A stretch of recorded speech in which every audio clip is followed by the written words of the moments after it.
All right, well, let's get started with our next series of talks before lunch here. So first will be Gernot Heißel from Vienna, and he will talk about cosmology, which is very interesting.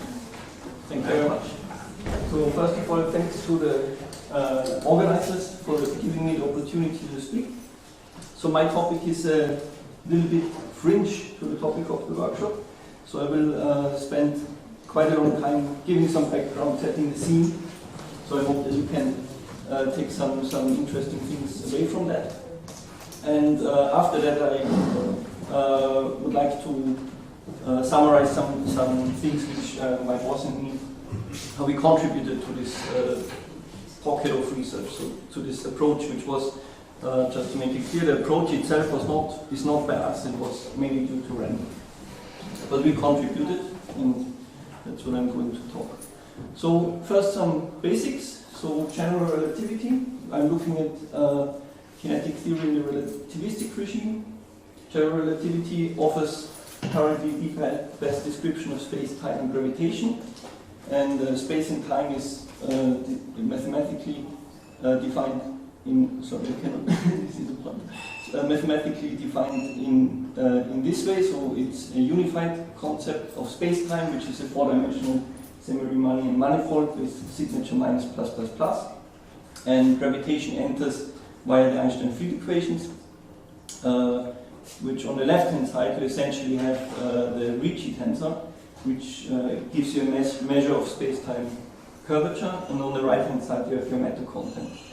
And in addition to that, depending on which matter model you use, your energy momentum tensor describing the matter content may have to satisfy some additional matter equations, and of course when you do kinetic theory it will be the kinetic matter equations. And yeah, so in a nutshell, to speak with Wheeler, so this equation you can interpret as follows. So matter tells space-time how to curve, and space-time tells matter how to move. So that's general relativity in a nutshell. And then what can you do with this theory? So you can either describe compact gravitating objects like black holes or accretion disk around black holes or other compact objects. Or you could also try and model the dynamics of all of space-time and of all of matter in space-time, and that's then the subject of cosmology. And I'm going to focus on cosmology. How is it with solutions? So solutions to the Einstein equations. Exact solutions you can only really hope to get when you do two things. Number one, you make strong symmetry assumptions, and number two, you choose specifically simple matter models. Otherwise, it's just no way. And prominent examples. So, for example, in the compact regime, you would have single black holes like the famous Schwarzschild and Kerr solutions, where the matter model is vacuum. And in cosmology, so in the global perspective, very famous the Friedmann-Robertson-Walker cosmologies, which are at the heart of the standard model of cosmology. And the matter model is usually perfect fluid with linear equation of state. Of course, in numerics you can do far more. So in principle you have no constraints, but that's not to say that it's easy. But after many decades of research and work, it's now possible, for example, to simulate things like a binary black hole system, which are spiraling towards each other, radiating away gravitational waves, and thus losing radii and then merging into one single black hole. So these things can be done, but you could also take intermediate way, right? You don't have to do exact solutions on numerics. You can try make some qualitative statements. So still stay analytically, but be happy with, okay, we don't get the solution for all times, but we maybe get some exact solution in an asymptotic regime. For example, longing to the future or longing to the past. And this is what I'm going to do in this talk. So let's now solidly focus on cosmology. If you start from the perspective of standard cosmology with the Friedmann-Robertson-Walker solutions, the assumptions made here are spatial homogeneity and spatial isotropy. And the assumptions on the matter model is that it can be modeled as a perfect fluid with linear equation of state. So this you can solve exactly. If you can then say, okay, I want to relax my assumptions. I could, for example, relax the symmetry assumptions and say, okay, we don't want it to be spatially isotropic, but only spatially homogeneous. Or you could also relax your, you can also describe a more complicated meta model. And the one I will choose in this talk is a collisionless kinetic gas or freely falling particles. So it's described by the Vlasov equation, Vlasov method. So in these both things together, I will call spatially homogeneous Einstein-Vlasov cosmology. Okay, then before we go to Vlasov method, let's brief recap of how perfect fluids are described in general relativity. Okay, you have the Einstein equations, you have your stress energy momentum tensor, and it's given in isotropic basis by diagonal entries with energy density rho and isotropic pressures P. And we wanted to have a linear equation of state, which means the pressure is just proportional to the energy density. And the meta equations, this tensor has to satisfy the Euler equations. But actually, and it's quite interesting, the geometric identity, the Bianchi identities, tell you that the Euler equations are already included in the Einstein equation. So if you take the divergence here on the left-hand side, on the left-hand side you get 0, therefore also the divergence of T minimum equals 0. So in this sense, the Euler equations don't really add new constraints to the dynamics. And so in some sense you are left with the Einstein equations themselves. Okay, if you then look at that in the spatial homogeneous context, what will happen is that spatial derivatives will drop out of the equations, and only time derivatives will be left, and that means ultimately you will be able to formulate the Einstein equations as a dynamical system. So form x dot of t equals f of x of t. So you have a system of ODEs, a nonlinear one, and there's a very, very well developed branch of mathematics, dynamical systems theory, with which you can analyze such systems by qualitative means, for example, finding past and future attractors. So, spatial homogeneous cosmology with perfect fluids is relatively simple setup. I mean, at least there is no conceptual difficulty here. And there has been a lot of research on that, and whole books have been written on that, but we don't want to do it with perfect fluid, now we want to do it with Vlasov matter. So how do you describe Vlasov matter in GR? Again, you have your Einstein equation, and now your stress energy momentum tensor is given by this second momentum integral over a distribution function. So x being the position of the particles, v being the form momentum of the particles.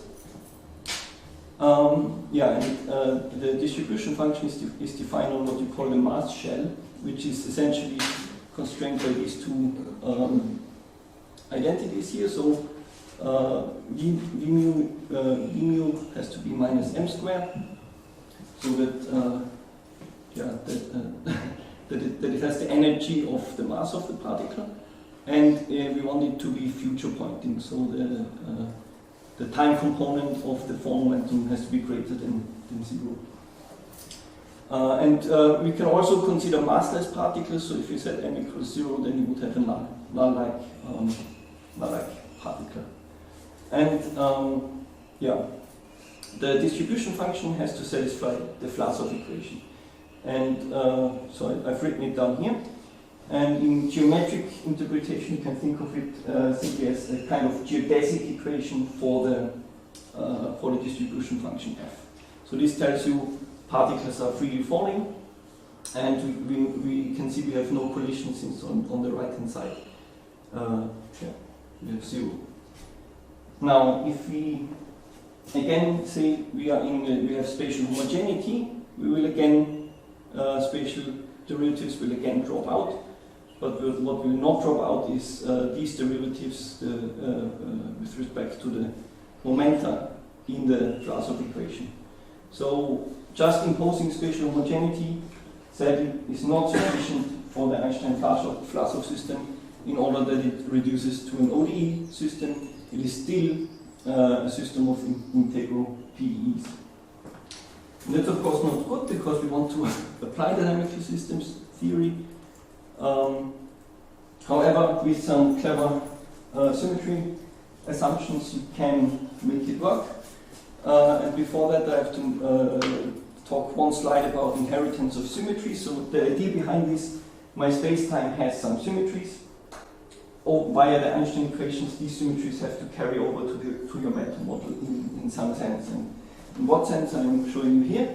So consider we have a spacetime with symmetries, then these symmetries are described by a Lie group of isometries, and associated with that you have a Lie algebra of Killing vector fields, so they are the generator of this Lie group.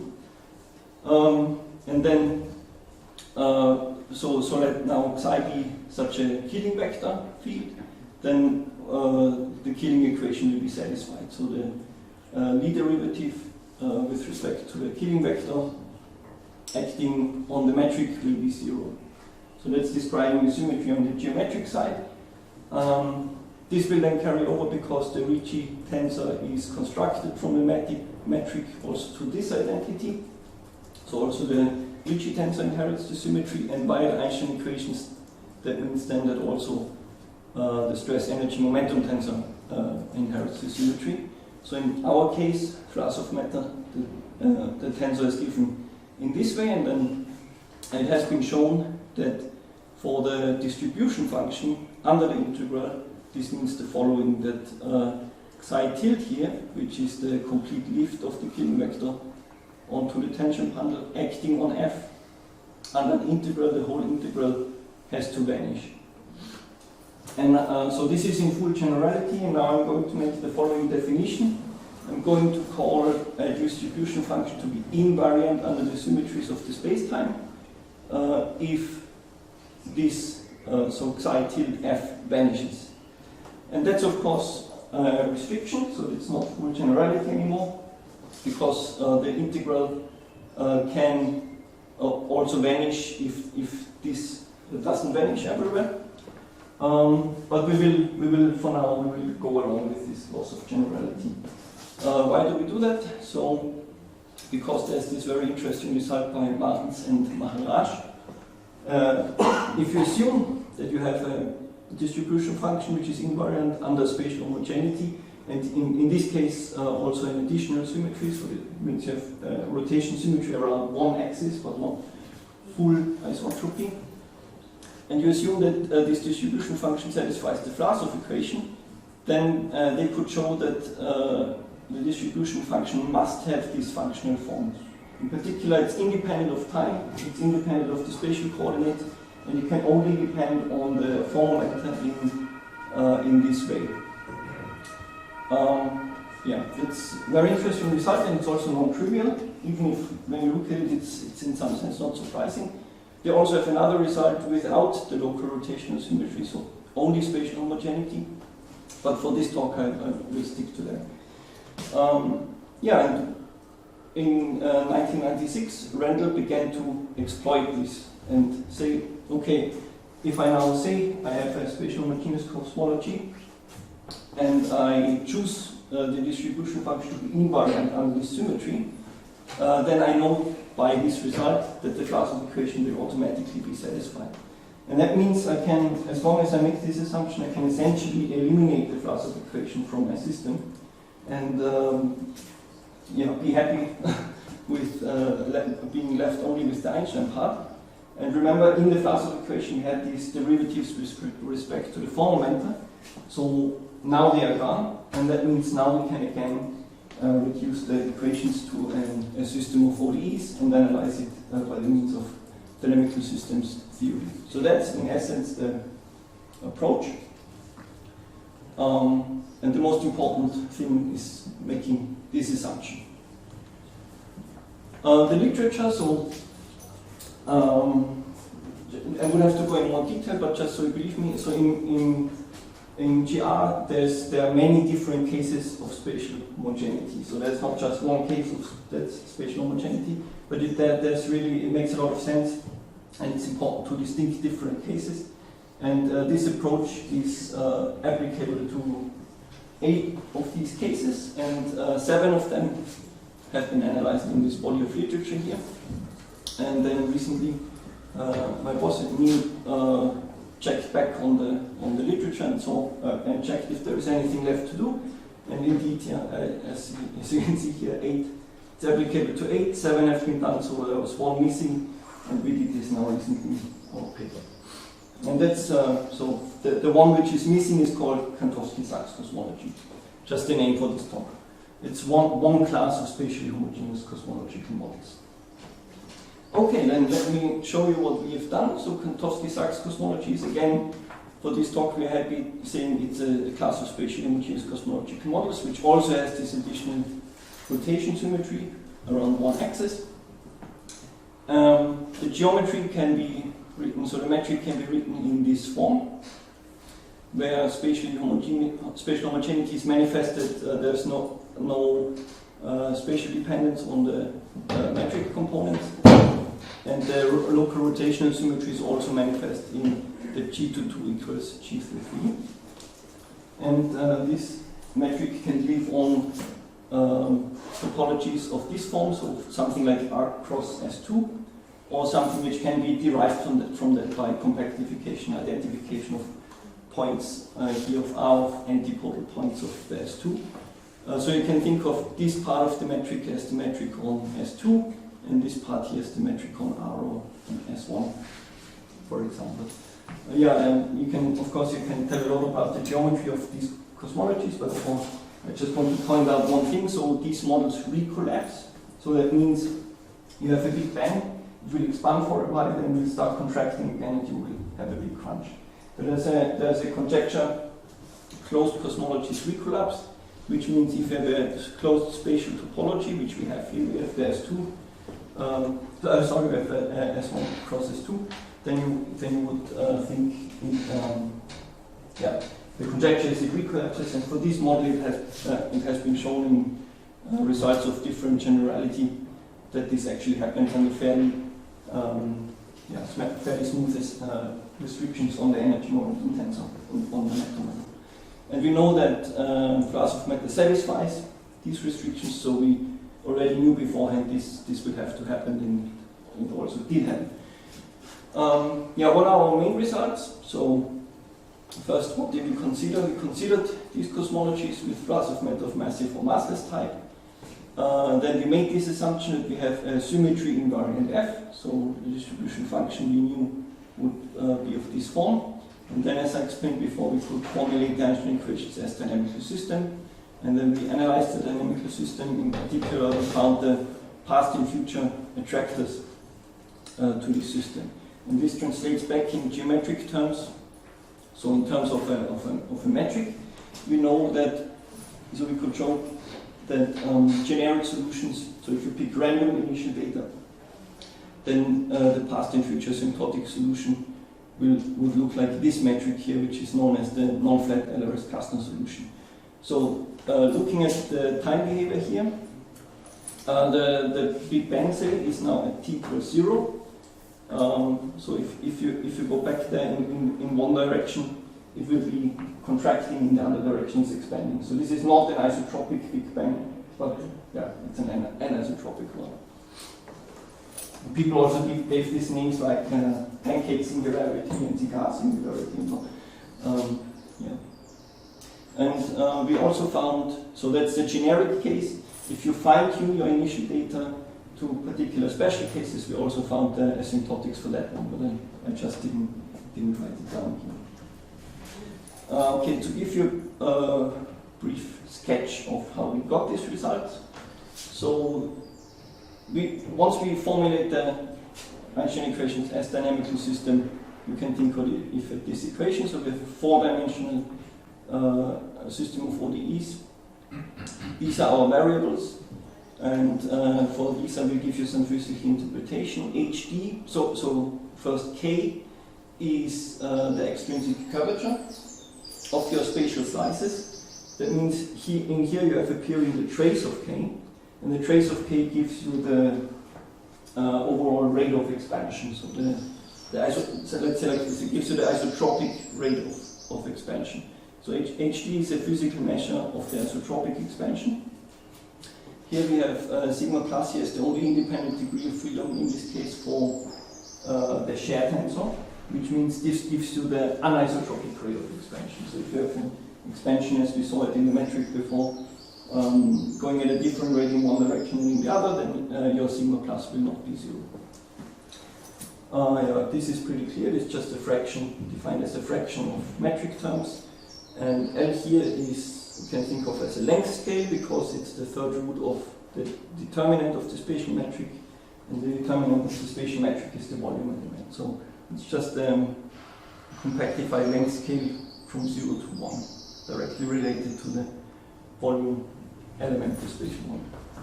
Yeah, this is not important. So this is, we normalize some variables by this variable t, and we also rescale our time, but this is not really important. So the state space we have is restricted, one by a constraint we have from the Einstein equations, and also by a physical constraint like positive energy density, and also just by definition of the variables we chose. So we have sigma plus going from -1 to 1, hd from -1 to 1, m1 goes from 0 to infinity, so I only draw it here in a compactified way, but this actually out at infinity here. And we have 4 dimensions, so this whole thing is cross 0, 1, which is the length scale I talked about before. And there are also briefly physical interpretation. So it turns out that you can identify L equals 0 with the boundary of massless Vlasov particles, and you can identify the boundary L equals 1 basically with solutions which correspond to dust. So that would be perfect fluid with 0 pressure. And yeah, this makes some sense in terms of physical interpretation, because remember L was related to the volume element. If L equals 0, you will have your volume element going to a singularity. And as you go to the singularity, as you shrink your volume element, you would expect your particles of the Vlasov matter to pick up momentum. And so in the limit, they will become light-like, right? They will behave like photons. So that's why it makes physical sense that this is the massless Vlasov boundary, and vice versa. If you expand to a huge volume, you would expect your particles to lose momentum, and in the limit, it would resemble something like that. Okay, now how did we prove our results? So what we aiming to do is we are trying to find where do the solutions go asymptotically to the past and to the future. So we have, by lemma 1 we have in our paper, we could show that all past asymptotic solutions have to be on this boundary here, hd equals 1, and all future asymptotic solutions have to be hd equals -1. Now if you remember, I told you hd is related to the isotropic expansion. So from here already we can tell we know solutions start from here to here, so they start with a positive hd, somewhere hd will be 0 to a negative hd. So here already we know we are going to have an expanding phase and a contracting phase. Then lemma 2, and we could prove this by a relatively simple monotonicity argument. Lemma 2, which we also could prove by monotonicity arguments, says the past and future asymptotic solutions lie on the L equals 0 boundary, so this is the fourth dimension you cannot see here. And remember before I told you these correspond to massless Vlasov solutions. And as I said, this makes sense. As we go to a big bang or big crunch, the volume will shrink, and then the particles will pick up momentum and in the limit become light-like. Yeah, lemmas 1 and 2 together tell us now the asymptotic solution has to be on the boundaries where this is satisfied. So we restricted the region now to a 2-dimensional boundary, and what is left to do now is to make a dynamical system analysis on these boundaries, and we carried that out. And the flow on these boundaries looks like that. And well, once you have done that in connection with the monotonicity arguments we had before, lemma 1 and 2, ultimately what you find is the only repeller here for general solutions is this fixed point q infinity, and the only attractor is this fixed point here, q till infinity. And then what you only thing you have to do is you calculate back from your dynamical system variables to the space-time metric. And when you do that, then you find, okay, this fixed point can be identified with the solution I told you before. So that's the sketch of the proof. Let's give a brief summary. So we considered Kantowski-Sachs cosmologies, which is a spatially homogeneous cosmology, class of cosmological models, filled it with Vlasov matter of massive or massless type. And then we imposed the symmetry assumption that the distribution functions should inherit the symmetry of the space-time. By this, as I explained, we could formulate the equations as a dynamical system, and then by dynamical system analysis we could get the exact asymptotic form of the metric for all solutions into past and future. Yeah, and with this paper we kind of put the lead on this body of research which was initiated by Rendall in 1996. Thank you very much.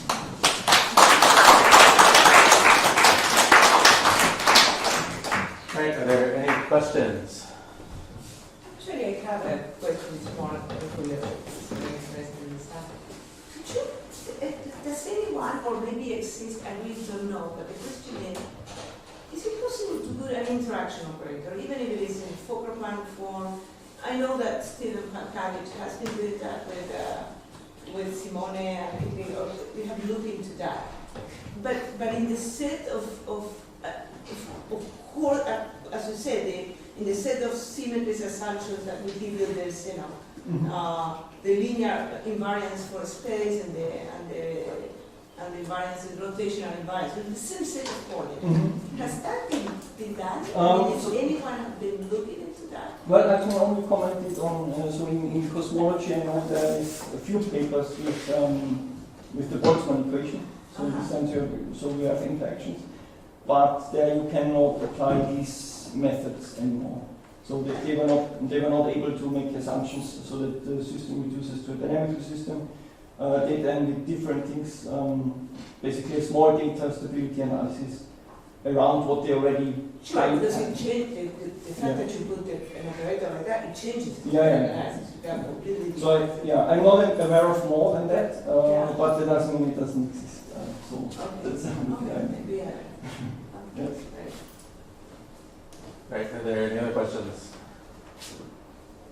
Right, I also have a quick one too. So this symmetry assumption you make, I mean, is there some sort of physical motivation for that? I mean, is our universe rotationally invariant, or? So the short answer is no. But to make it a bit more viable, so it kind of makes sense. So if you think the space-time